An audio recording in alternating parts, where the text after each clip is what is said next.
Warahmatullahi wabarakatuh. Selamat datang di Classroom Ibu Meta.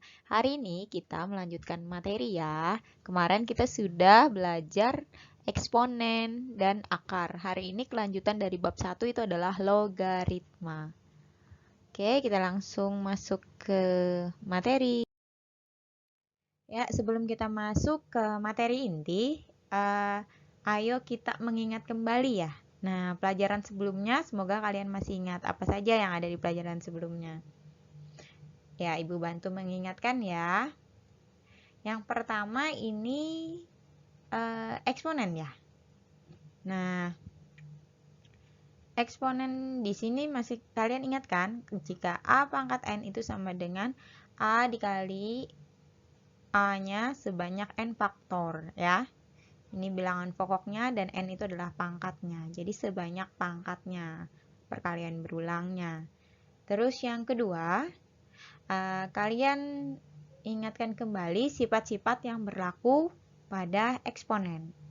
Kemarin kan ada bila suatu bilangan berpangkat dikali dengan bilangan berpangkat dengan bilangan pokok yang sama, maka pangkatnya diapai?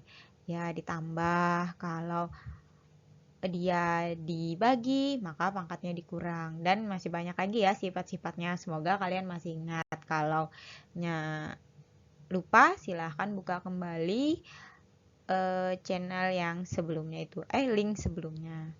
Oke. Nah, kita masuk sekarang ke definisi logaritma.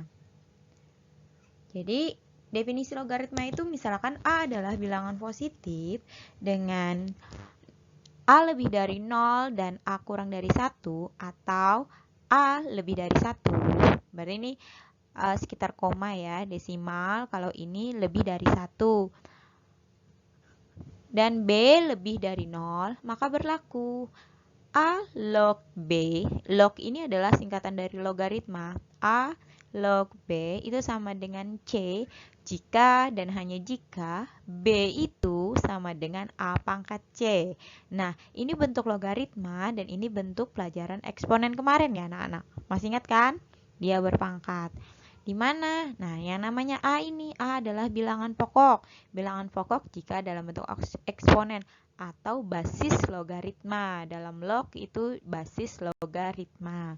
Ya, terus B adalah numerus. Ini B numerus dan C adalah hasil logaritma. Terus kita lihat apa sih hubungan antara logaritma dan eksponen. Kita lihat ya, ini adalah tabel contoh keterkaitannya. Jadi, kalau bentuk eksponennya seperti ini. Ini bentuk eksponen ya anak-anak. 2 pangkat 5 itu sama dengan 32. Kalian sudah pasti bisa kan menghitungnya. 2 kali 2 perkalian berulang sebanyak 5 kali, itu hasilnya adalah 32.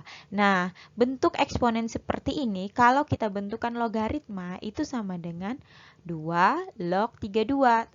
Ya, ini 2 ini dari bilangan pokok eksponen ini kita jadikan basis logaritma, taruh di atas. Log 32. Hasilnya adalah 5. Jadi kalau bentuk logaritma ini biasanya kita mencari hasil dari perpangkatan eksponen ini ya. Nah, kalau 2 pangkat 5 itu 32. Kalau di sini kalau untuk mencari pangkat 5 ini caranya dengan cara logaritma. Jadi 2 log 32 itu sama dengan 5. Kalau 3 pangkat 2 berarti 3 ini jadi basis kan anak-anak. Jadi 3 log 9 itu sama dengan 2. Nah, kalau ini 5 pangkat negatif 2 itu sama dengan 1/25. Berarti dalam bentuk logaritmanya adalah 5 log 1/25 sama dengan negatif 2. Dan yang terakhir, jika 7 pangkat 0 itu sama dengan 1, maka 7 log 1 itu sama dengan 0. Ya, ini adalah contoh keterkaitan antara eksponen dan logaritma. Jadi kalau bentuk eksponennya seperti ini, maka bentuk logaritmanya yang di sebelah kanan. Terus kita lanjut ke logaritma secara umum. Nah, ini yang biasa dipakai secara umum. Kalau tadi ada bilangan basisnya ya, di sini basis logaritma ya. tertulis kan ada angkanya tadi, ada 2, ada 3, ada 5. Tapi kalau bentuk umum biasanya ada log A, tidak ada basisnya. Kalau tidak ada basisnya tertulis itu sama dengan basis logaritmanya adalah 10 anak-anak. Ya, basis lognya adalah 10. Jadi kalau 10 dia tidak dituliskan. Jadi kalau kalian nanti menemukan log 5, log 6, itu kalau tidak ada basis di atasnya atau bilangan pokok di atasnya, itu sama dengan 10 atasnya, ya. Terus kita lanjut ke sifat-sifat logaritma. Sama seperti eksponen, logaritma juga mempunyai sifat-sifat. Kita lihat sifat-sifatnya. Misalkan A lebih dari 0 dan A tidak sama dengan 1, dan B lebih dari 0, C lebih dari 0, M lebih dari 0, dan M tidak sama dengan 1, di mana A, B, C, M, N adalah bilangan real, maka berlaku 8 sifat di bawah ini. Jadi A log A jika basis sama dengan numerusnya, sama ini atas bawahnya, maka itu 1. Jadi tidak perlu kita menghitung lagi berdasarkan sifatnya. Jika basis dan numerusnya sama, itu adalah sama dengan 1. Tapi jika A log 1 itu sama dengan 0. Jadi berapapun A-nya, log 1 itu sama dengan 0 anak-anak. Terus A log A pangkat N. Nah, ini ada pangkatnya kan? Jadi N-nya kita taruh ke depan. Jadi N. Kenapa N saja? Karena A log A itu adalah 1. Seharusnya di sini N kali 1 ya. Tapi langsung aja N. Kalau ada seperti ini bentuknya A log A pangkat N, itu hasilnya adalah pangkatnya N. Terus kalau A log B kali C. Nah, seperti di eksponen kalau dia perkalian, maka pangkatnya ditambahkan. Nah, seperti itu juga logaritma. Jadi A log B kali C itu sama dengan A log B ditambah A log C. Jadi yang tadi kali berubah jadi penjumlahan logaritma. Terus kalau bagi, maka jadi kurang anak-anak. Jadi A log B dikurang A log C. Kalau di sini kan gabungan lognya log pembagian. Jadi kalau diuraikan itu jadi kurang, tapi logaritmanya masing-masing. Jadi ada yang A log B dikurang A log C. Nah, ini sebenarnya mirip yang sifat nomor 6 dan sifat nomor 3. A log B pangkat N. Jadi ini kan ada pangkatnya. Jadi kalau kalau di logaritma itu ada pangkat di belakang, maka pangkatnya bisa maju ke depan. Jadi perkalian anak-anak. Jadi dia tidak jadi pangkat lagi tapi maju ke depan jadi kali. Jadi N dikali A log B. Terus kalau A log B ini bisa kita selesaikan menjadi log B per log A. Ini biasanya soalnya dalam bentuk permisalan. Log B per log A. Untuk M-nya ini biasanya terserah kita sesuai dengan alat bantu yang ada di soal. Jadi kalau kita merubah A log B menjadi log B per log A, maka M-nya kita sesuaikan dengan yang ada di soal yang diketahui. Atau bisa jadi A log B itu sama dengan 1 per B log A. Kita tukar numerus ke atas, basis ke numerus ya. Seperti ini, sama aja ya anak-anak. Terus yang terakhir, perkalian ini A log B dikali B log C sama dengan, nih kalau B kali B, nih ketemu ya. Basis yang selanjutnya dengan numerus yang sebelumnya.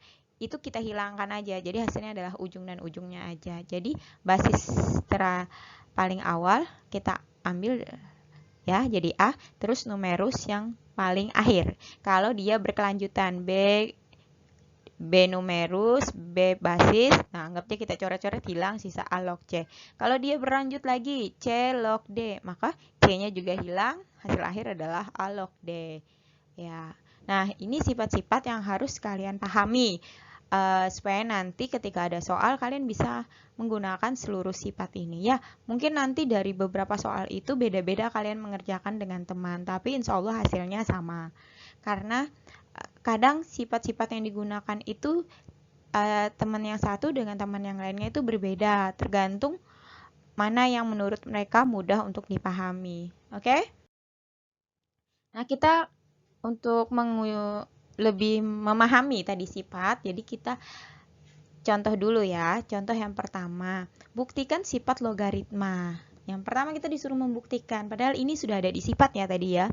A log B kali C, dibuktikan bahwa dia sama dengan A log B ditambah A log C. Nah, bagaimana ini cara membuktikannya? Nah, kita coba penyelesaiannya ya. Kita misalkan A log B itu adalah M dan A log C adalah N. Kalian dapat menuliskan bentuk eksponennya seperti berikut.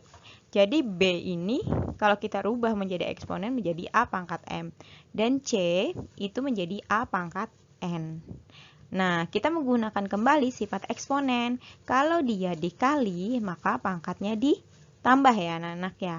Nih, perkalian bilangan berpangkat ini. Kalau dikali, maka pangkatnya ditambah. Terus kita uraikan di sini. A kali A pangkat M dikali A pangkat N itu adalah A pangkat M ditambah N ya. Terus A pangkat M tadi kan B. Nih B. Jadi kita tulis B kali C adalah A pangkat M tambah N. Baru kita rubah bentuk seperti ini tadi menjadi bentuk logaritma, ya kan? Masih ingat kan cara merubahnya? Jadi A ini taruh jadi basis log BC sama dengan M tambah N. Nah, terus A log BC itu sama dengan M tadi kan? Sudah kita misalkan A log B. Jadi kita kembalikan ke awal. M adalah A log B dan N adalah A log C.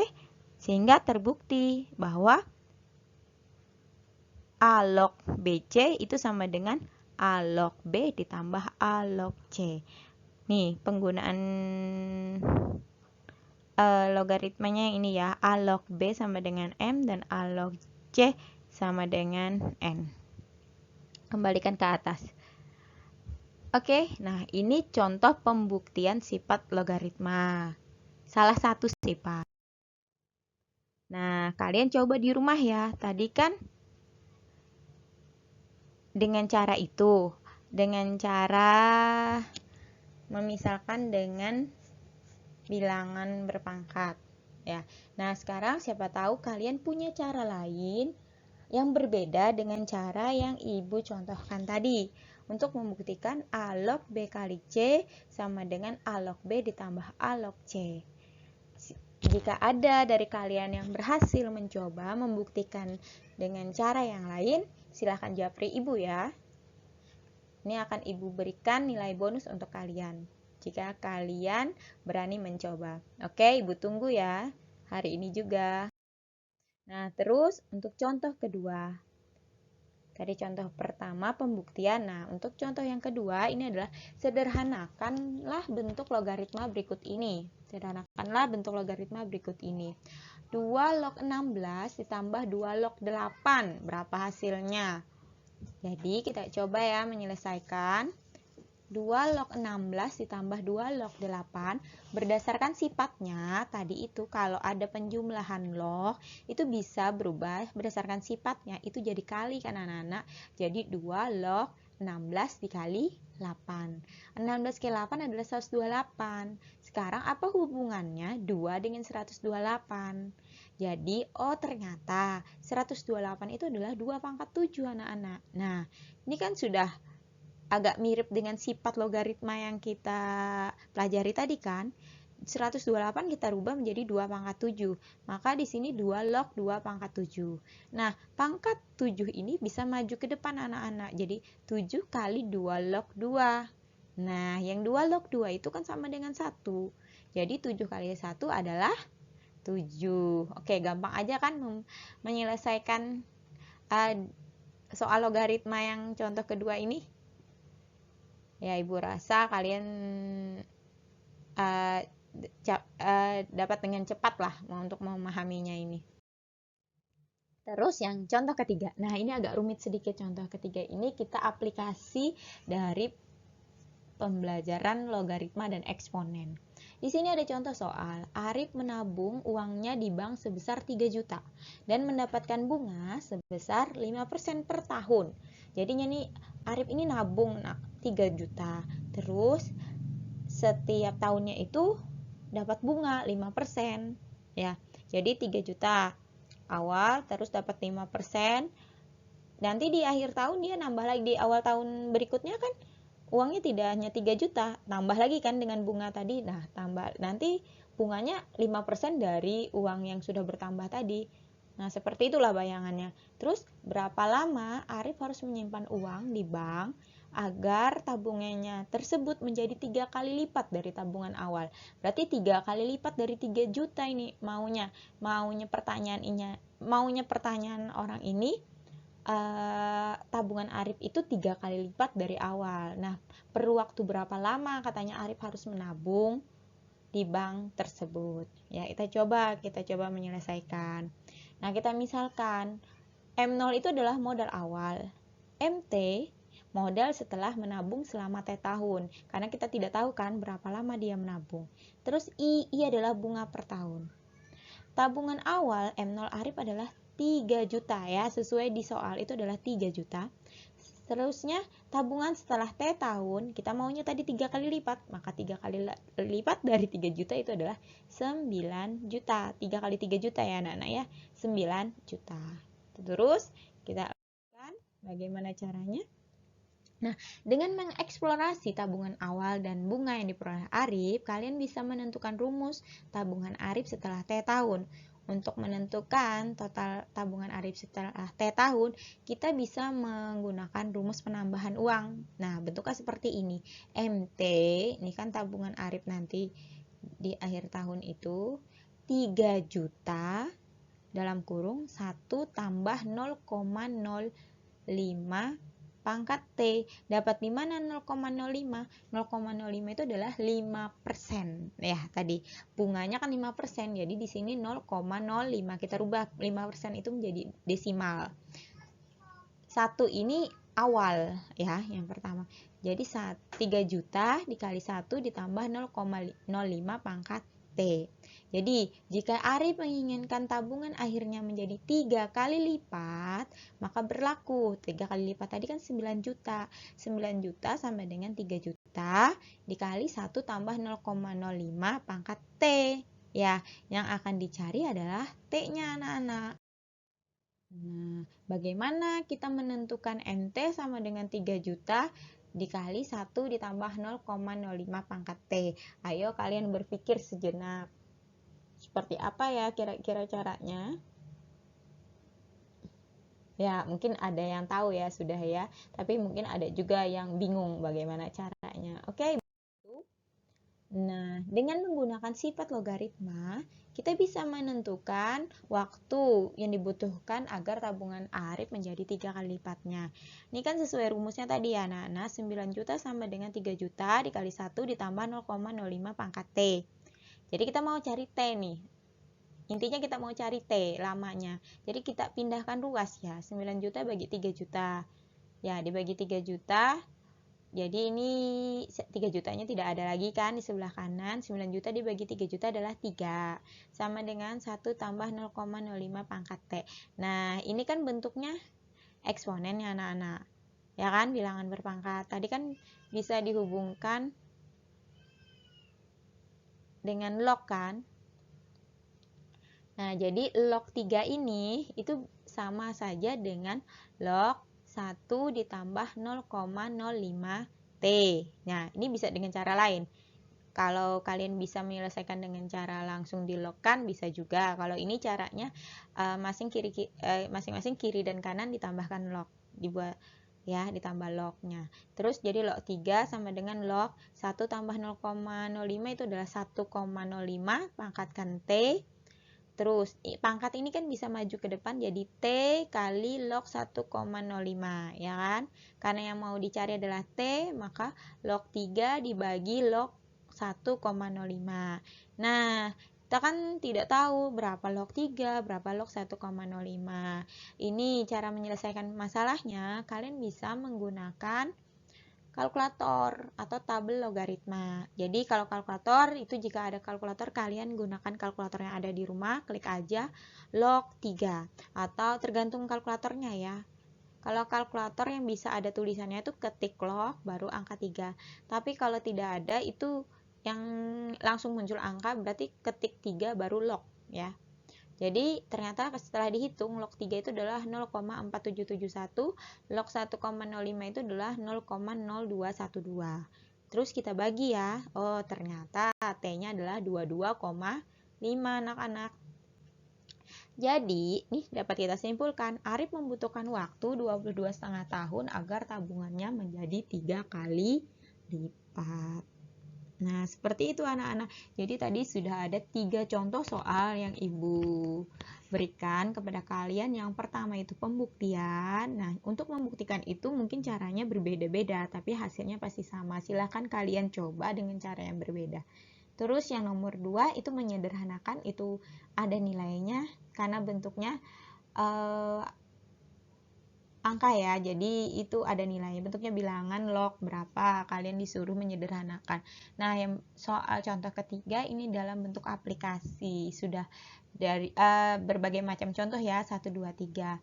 Nah, tugas hari ini kalian silahkan pahami 3 contoh yang Ibu berikan tadi, terus kalian catat di buku catatan kalian. Ibu tidak memberikan latihan pada hari ini karena cukup banyak ya contoh pada hari ini, jadi kalian pahami aja dari contoh yang Ibu berikan tadi. Kalau ada yang tidak dimengerti, silahkan tanyakan di Ibu.